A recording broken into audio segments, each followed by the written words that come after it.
তো হ্যালো সবাইকে বন্ধুরা, আমি দেখো এখানে সয়াবিনগুলোকে কড়াইয়ের মধ্যে দিয়ে গরম জলে ফুটিয়ে নিয়েছিলাম। তারপর নুন হলুদ দিয়ে ভেজে নিয়েছিলাম, বেশ নরম করে ভেজেছিলাম গরম জলের মধ্যে। তো ভাতে আলু দিয়েছিলাম সেদ্ধ করতে। তো দেখো আলুগুলো আমার সেদ্ধ হয়ে গেছে, এরপর আমি ছালগুলো তুলে নেব। তো সেটা দেখানো হয়নি। তো দেখো এর মধ্যে তেল দিয়ে দিয়েছিলাম কড়াইয়ে, তেল গরম হয়ে গিয়েছিলো, দিয়ে দিয়েছিলাম ফোড়নে 5 ফোড়ন আর কয়েকটা দানা মতো চিনি। তো মিক্সিতে আমি মশলা করে নিয়েছিলাম, আদা রসুন লঙ্কা জিরে পেস্ট।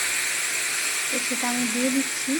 কড়াইটা খুবই গরম হয়ে গিয়েছিলো, তো চলো হালকাভাবে আমি নাড়াচাড়া করতে থাকবো।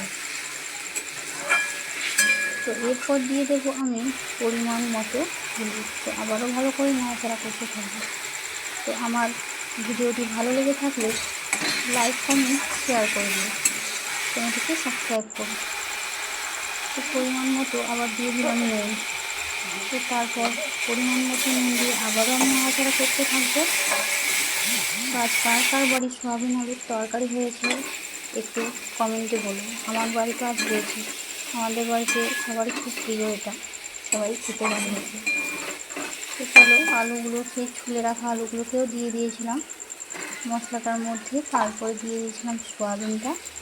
আমি গরম জলে ফুটিয়ে খুবই নরম মতো করে নিয়েছিলাম, নরম হলে বেশ ভালো লাগে। তো চলো আমি সব কিছু একসাথে নাড়াচাড়া করতে থাকছি। তো দিয়ে দিয়েছিলাম পরিমাণ মতো একটু জল। তো দেখো আমার সয়াবিন আলু রেডি বন্ধুরা। আর তার সাথে করেছিলাম, চলো দেখাই, বেগুন ভাজা। তো আজ ছিল আমার এই মেনু।